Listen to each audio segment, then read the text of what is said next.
Nebraska's 2027 recruiting class is going to change everything. It looks absolutely generational for the first time in a long time. Huskers are in the mix for a top 10 cycle, multiple 5-star commits, and so much more. So in today's video, I'm going to give you a big update around every single prospect that Huskers are going after, who these guys are, what they bring to the table, their interest in Nebraska, what other schools are in the mix, everything you need to know about them. And then when it's all said and done, whether or not they'll commit to the Big Red, and if Nebraska can really get a top 10 class. So really quick, we have a lot to get into. This is a loaded recruiting update. Make sure you watch the entire thing because it is nuts. Hit that like button if you're fired up. And also if you're a diehard Nebraska fan and you're not subscribed, what are you waiting for? For daily content just like this, talking your favorite team, talking Huskers. It's a no-brainer. Takes 2 seconds. Hit that subscribe button. Thank you so much.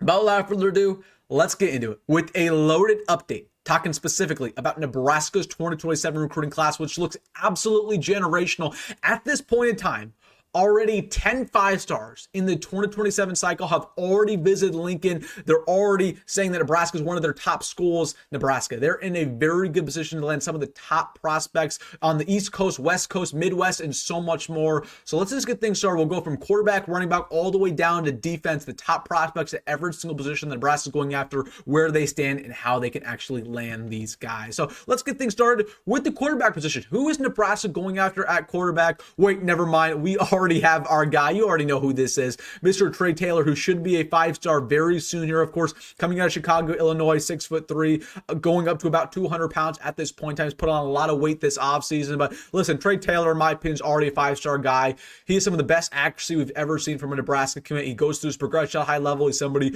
who's committed to continue to get better. He can get out to the pocket. He's a dual threat. He's a strong arm. He's a leader, very intelligent, and somebody who's great off the field as well. So Trae Taylor, the reason why it's so important Nebraska already got him, number one, you got a great quarterback commit who's not going to decommit. And number two, simply because he can peer recruit. We'll talk about that as the video progresses, but it's so important that Nebraska gets a quarterback who can peer recruit because good players want to play with good quarterbacks and vice versa. So there's a very real possibility that if Nebraska wins this year, which is going to be a common theme, along with Trae Taylor, he's going to get some guys here very, very soon. So we already got a quarterback. We're not going after second. Let's go to the running back position because Nebraska, they're going after some really good ones. Let's go to Noah Roberts, who's already visited Nebraska once. He's likely going to visit Nebraska once again this fall. He's eyeing that Michigan game. Nebraska's trying to get him there for that game. Will probably come at some other point, if not then. But Noah Roberts, who's somebody who's one of the fastest running backs in the country, 6'1", up to about 200 pounds at this point in time. Already every single offer you can imagine. Again, there's some good schools in there: Alabama, Georgia, Oregon's in there, Texas A&M. So it's going to be a tough battle to get Noah Roberts. But Nebraska, they've been involved very early in him before he was a big-time recruit, before we got all these offers. So it's important that they were loyal here. And again, he's very interested with Nebraska. Nebraska, they're building this Arizona connection up, kind of quickly behind the scenes. So somebody to watch out, Noah Roberts. But just, again, he's going to be a 5-star. It's all said and done at that running back spot. Super speedy, super shifty. Nebraska needs a guy like him, all the things you cannot teach. But it kind of gets better. We got Myson Johnson-Cook, somebody Nebraska really likes at that running back spot. He's an athlete, so he also plays defense, but he's being recruited to play running back. And he's about 210 pounds, 6'3". I mean, just an absolute bulldozer, but he's also a track athlete. He has some nice speed on him. And this is somebody that Trae Taylor talked about not too long ago. He said, hey, I want Myson Johnson-Cook here because that's the guy who I'm very familiar with. He's a ball hog. He's somebody who can just roll all over you. I can truck you. So this is somebody who's also out of DeSoto, Texas. So he's very familiar with Mario Buford, who's currently on Nebraska's team. A couple other players who Nebraska recruited out of that Texas area. So watch out for Myson Johnson-Cook, Nebraska. They're working behind the scenes to potentially get him on a visit. And then one more running back I want to put on your radar, who in my opinion might just be my favorite. This is Kaahaaina Torres. Now, of course, this is somebody who's 5'10", about 210 pounds, coming out of Omaha Central. I mean, his film was just absolutely nuts. I mean, he's just rolling over dudes. I compare him to Marshawn. He's literally Marshawn Lynch. I mean, he just trucks everybody. Look at that.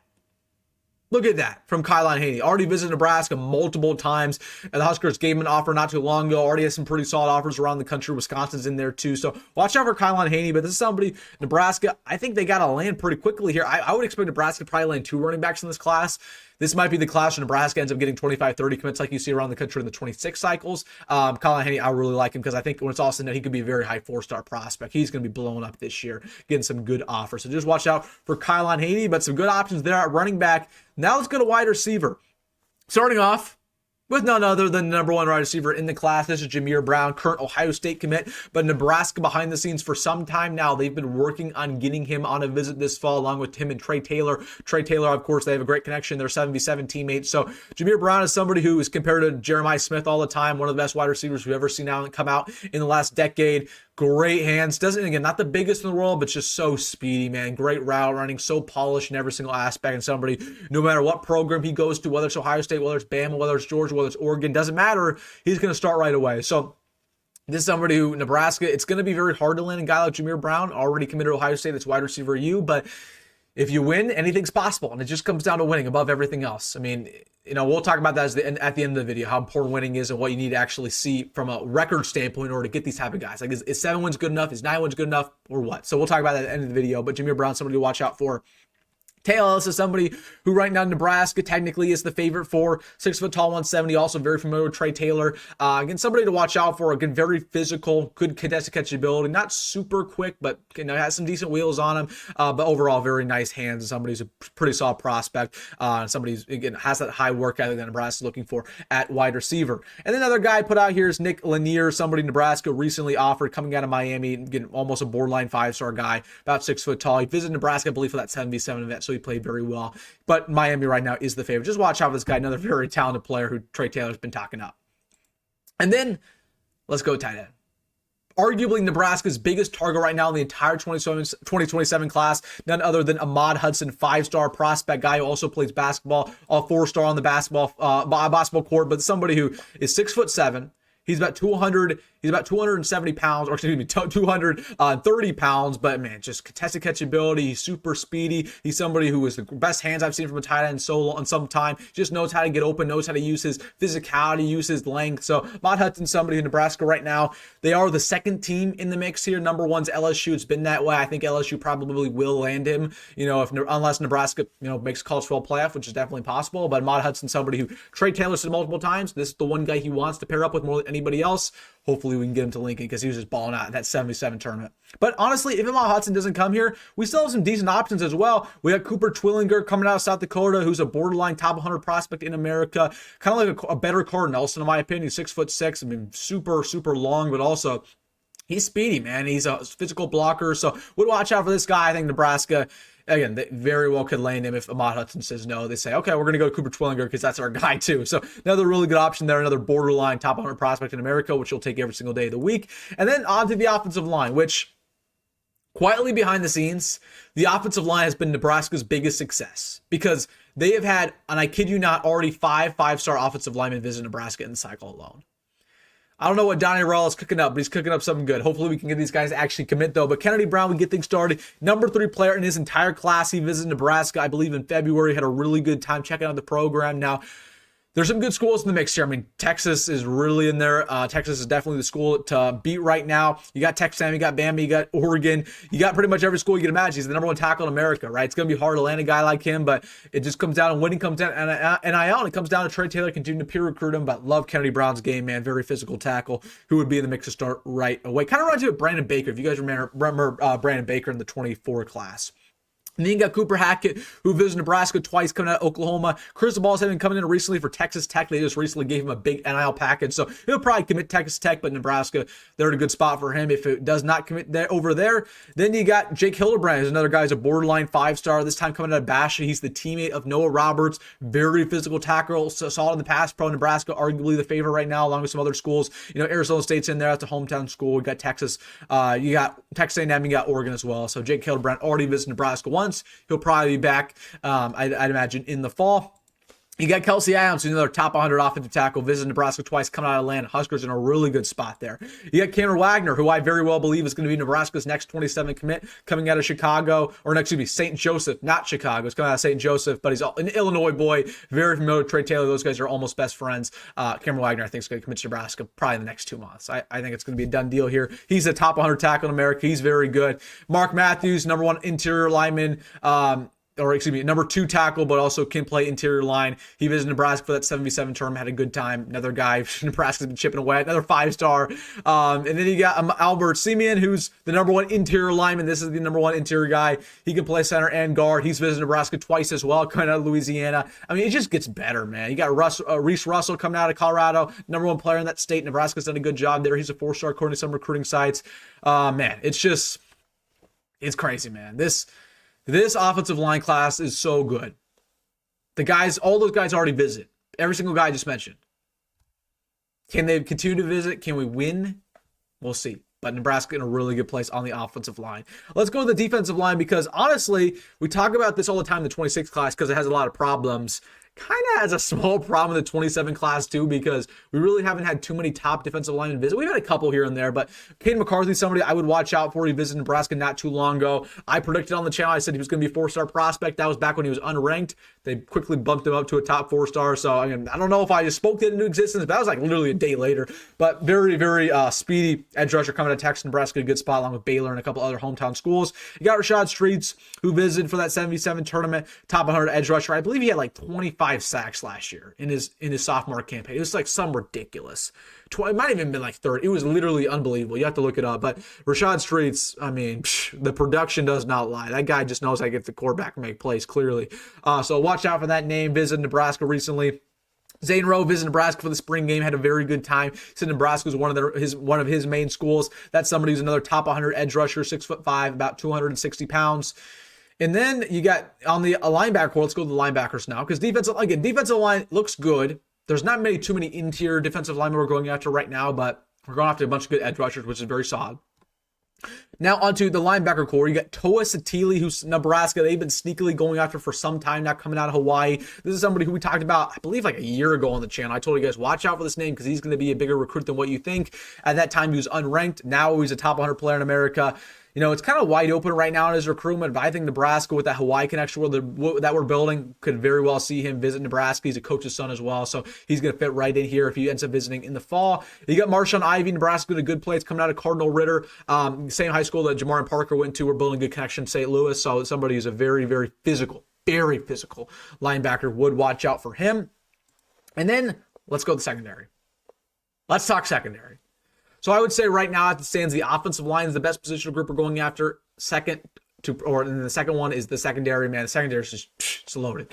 Duve Williams visited for the 77 tournament. Said Nebraska really impressed him. We're in a good spot here. You got some tough schools, and you got USC, UCLA, Kentucky, some other big names. But Duve Williams, somebody I would watch out for. Number 1 corner, in my opinion, in the entire recruiting class. You got Juju Johnson, who Nebraska right now, along with USC, those are the two by far the favorites. He had a good time at the 77 tournament as well. Loved Lincoln. Said it would really impressed him coming out of California. We're trying to build a connection in that state. Somebody who's very speedy. He's another borderline 5-star guy, 26th best player in his class. Then you got Arian Washington, who also, once again, visited for the 27 class. Another guy coming out of California. So all three of the corners he was talking about are California kids. They're all, elite speedster corners who really all were here for that 77 tournament and are all very impressed. Arian Washington, another guy with great speed. This guy has better length, kind of skinny, but really good length, can take the ball away as well. You got Jerry Outhouse, who said he's going to be visiting Nebraska this fall, coming out of Texas. Nebraska recently made his top 15, so we're in a good place there. Watch out for him to potentially visit. That guy's a physical corner. That's more of a physical guy. He can lay the boom on you. You got Bryson Brown coming to Oklahoma. Nebraska's built a good connection in Oklahoma. Nebraska recently made his top list as well. About 6 foot tall, 175. Pretty good build on, pretty strong for a corner his age. 4-star guy. Then you got Nathaniel Mensah, who's only a 3-star prospect at this point in time. Nebraska offered him very early, but the Huskers feel like that he could be a hidden gem. He tested very well. He's 6'2", 170. Has offers from San Diego State and a couple other Power 4 schools. Would watch out for the name if he starts to blow up. He's probably going to visit Nebraska in the fall. Then you got Khalil Terry, who recently decommitted from Michigan State. Huskers were trying to flip him for a long time. He decommitted. Well, let's see if he actually flips to Nebraska. But Khalil Terry is somebody at safety who's really, really good. Huskers like him a lot. You got Shamad Stanford coming out of Oklahoma. It's pretty much a 2-horse race between us and the Sooners. It's been that way for about a year now. Very talented. He's kind of undersized. He's only 5'10", but just incredibly talented. Can make plays all the field. Super rangy. Can play the nickel as well. Nebraska's in a good spot there. And last but not least, talking about a lot of prospects. Torrey Pittman, Nebraska, crystal ball. Recently, I don't know when he commits. It might not happen soon, honestly. That's my read on it. I think he's going to wait. Now, that was always my read. That crystal ball kind of caught me off guard. So I think he's going to wait. But Trae Taylor, somebody who Huskers are trying to push to commit now. So we'll see if that actually happens. But he's a borderline 5-star. One of the fastest players to ever come out of the state of Nebraska. So, woo! All of the guys that I just talked about are either guys who, I think all of them have visited Nebraska. Every single player I just talked about has visited Nebraska at one point in time. And some of the other guys who didn't visit Nebraska, I think only a couple of them, Nebraska's on their top list. So listen, Nebraska has a realistic chance at literally every single guy we just talked about, but it seems a little bit too good to be true. Let's talk about it. How Nebraska can actually get some of these guys, some of these 5-stars to get a top 10 class. In my opinion, it comes down to two things. And you probably already know what these two things are. Number one, win football games. Now, I want to put this in perspective for you. How many wins does Nebraska actually need to get this year to get a top 10 class? Because I think a lot of Nebraska fans would say, oh, 8 wins is a successful season. That should be enough to get a top 10 class. No, it's not. 8 wins is not good enough. If you want a top 10 class, you want to get some of these 5-stars, 8 wins is not good enough. I would even tell you 9 wins is not good enough. In order for Nebraska to get some of these prospects we just talked about, to potentially get a Kennedy Brown, to potentially flip a Jameer Brown at that wide receiver spot, best receiver in America, potentially get some of these corners, some of these safeties, we need 10 wins. We need to go 10-2 at the very minimum. And I know it's high expectations, but that needs to happen because that's what impresses these recruits. These recruits do not care about making the Citrus Bowl. They don't. That might, lead to a top 20 class, but we're talking top 10 here. We're talking 5 stars. Or to push, you need 10 wins this year. You need to be on the outside looking in for the college football playoff or even potentially make it. That is a possibility. Coaching staff, they've been hyping up 10 wins. We'll see if they get there. So that's the first thing. Got to win. And 10 games is it. But number 2 is NIL. Bottom line, it doesn't even matter how many games you win. If you're not competitive with your NIL, you're not going to land some of these guys. Okay, we could win 12 games next year. We go undefeated. But if we're not matching what Ahmad Hudson's getting from LSU, we're not getting Ahmad Hudson. I can promise you that. Or we're not getting, some of these running backs. Or we're not getting some of these corners. You got to be aggressive when it comes to NIL. And I know what some of you guys are going to say. I get this comment all the time. And it frankly kind of frustrates me. People say, well, I only want recruits who want to be at Nebraska. If I don't want a recruit who cares about the money more than anything else. I get that comment all the time. If you want prospects who want to be at Nebraska and that's it, and don't care about the money, you're going to get a class full of 3-stars. You're going to get a class full of nobodies. And you're not even going to get a top 20, 30 cycle in America. Okay. If you want 5 stars, you're going to have to be aggressive for NIL. It doesn't matter because that's the way it's going nowadays. It just is. That's how it's going. Okay. These players are good. They deserve to get paid. That's just how it is. I mean, you might not agree with it, but they're not going to, they might love Nebraska. Like let's say Ahmad Hudson loves Nebraska. He likes them even more than LSU. But we're only offering $300K. LSU's offering $500K. He is not going to take that significant of a pay cut to go to Nebraska, or he could just stay home and go to LSU. Because that's honestly a little bit disrespectful. He might be disrespected by that offer. Okay. So I just need you guys, you might not agree with what's going on with NIL, but you need to change your mind on it. You need to say, you know what, this is the sport nowadays. I might not like it, but I got to accept it because if I want Nebraska to be successful, there's just no way, there's no other way around it. Nebraska, in order to be successful, has to have good NIL. You cannot have a bad NIL. You cannot have a medium NIL and have a top 10 class. It's impossible. You look at the recruiting rankings right now. Every single school in the top 10, top 15, they have good NILs and they're aggressive with their money. So it doesn't even matter how many games Nebraska wins. That's obviously important, but you also got to have the right number when it comes to NIL. Get your money up, not your funny up, in the words of some kids nowadays. All right, guys, let me know your thoughts about the 27 class. Your optimism comes down to winning and NIL. Let me know your thoughts down below. Who do you want the most? I want to hear what you say. Out of all the prospects, who do you want the most? I want to hear your opinion. Hey, if you made this far, hit that like button and subscribe. As always, folks, go grad, go out, rule, and I'll see you in the next one.